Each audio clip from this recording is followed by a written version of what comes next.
À Lubumbashi, la hausse du prix des sacs de farine continue de faire réagir. En l'espace de quelques jours, ces produits des premières nécessités est passé des 35 000 francs congolais à 50 000 voire 60 000 francs sur plusieurs marchés de la ville. Cette situation met en difficulté aussi bien le vendeur que les consommateurs. Du côté des ménages, nombreux sont ceux qui peinent désormais à s'y procurer ces denrées de base essentielles dans l'alimentation quotidienne. Certains affirment d'être contraints de réduire leur consommation tandis que d'autres se retournent vers des alternatives moins coûteuses. Les commerçants, quant à eux, dénoncent une instabilité des prix qui impacte négativement leurs activités. Ils évoquent notamment les difficultés d'approvisionnement, la hausse des coûts des transports. Certains évoquent les cas d'un pont de la Zambie qui serait effondré. Face à cette conjoncture, la société civile tire la sonnette d'alarme et appelle les autorités à prendre les mesures urgentes pour réguler le prix et protéger le pouvoir d'achat de la population. En attendant d'éventuelles solutions, l'inquiétude grandit à Lubumbashi où cette flambée des prix risque d'aggraver davantage les conditions de vie déjà précaires des nombreux habitants.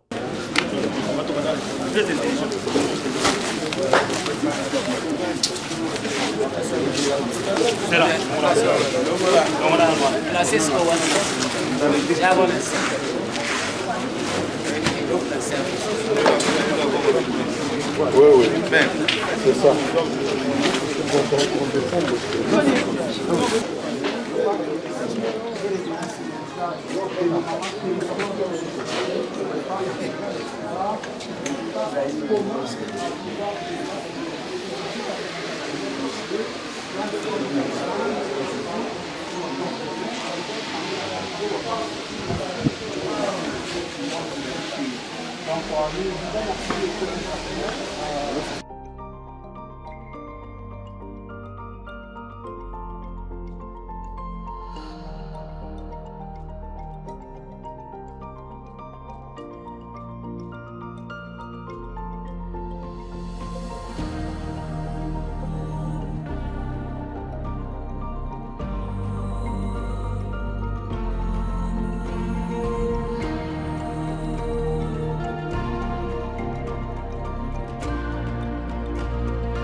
Kilalo kinakatika kunambo ya Zambia kule biko natoka.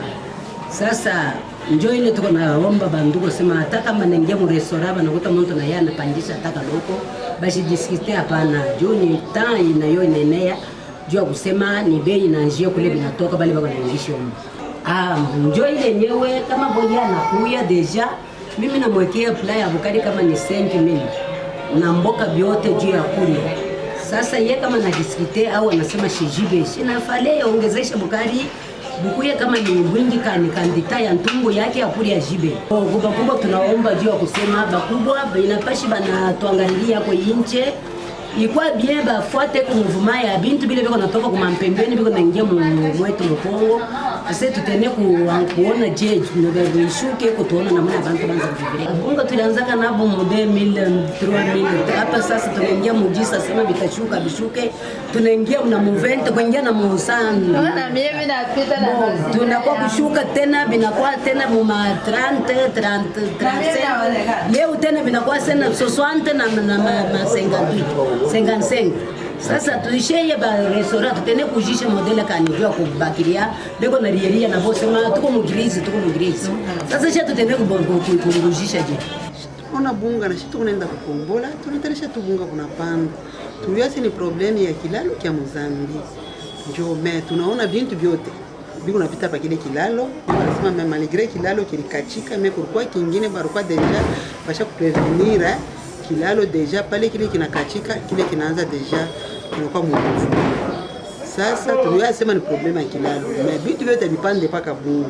tunaona sema itaji kuwa ni garansi tu ya bunga ya bukari maina njuu ya vita pana ni bunga vile bonekane habuna hapo ndio pale bunapanda kama tu bunaonekana bunakuwa bwa mingi kutarishukia tena bo wenyewe haina sa record hapa deja il faut garansi kuyeko njoo ni mwisho ya mvula baba ya rekolte ya periode yote ma periode ta yote ma periode napandaka kabunga mais une fois kama banaanza kurekolte butashuka na hivi mvule na kankamana njo pale bunga kunapanda sana njo kama yuko ya mvule hata wale bari rekolte kwa ile maninja kumai parika kanika tena yuwa unaona na wewe tapa kusaidia bunga kutafute kupanda sana. Le panier de la ménagère vient de subir un coup dur et difficile.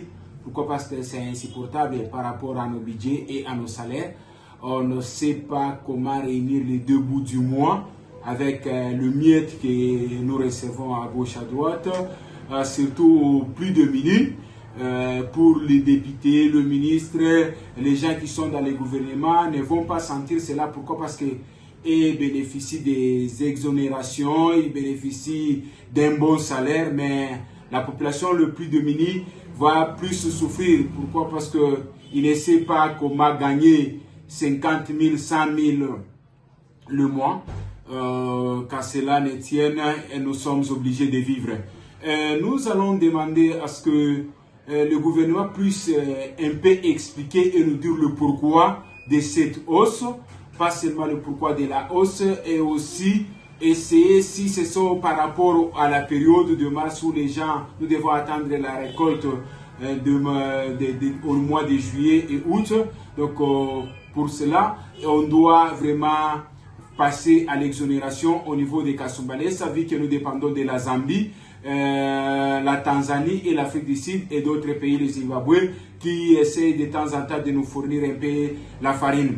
Et on doit exonérer au niveau de la douane pourvu que la farine entre un peu gratuitement afin de répondre aux besoins et stabiliser les prix. C'est quelque chose de très important.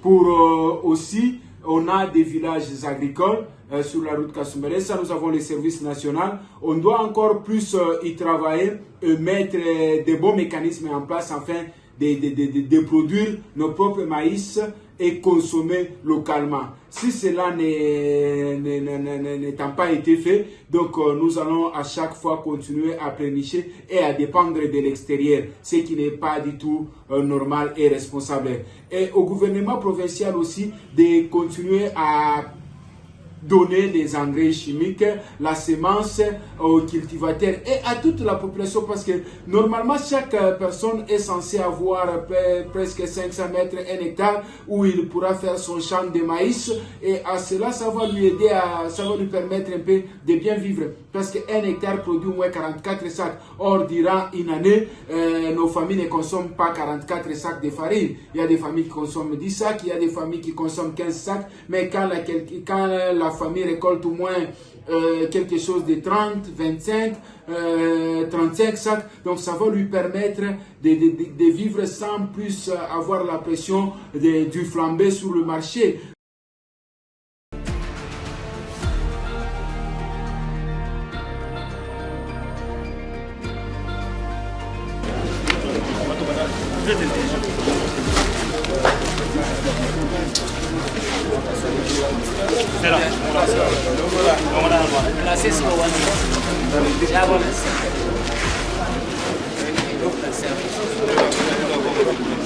Oui, ben, c'est ça.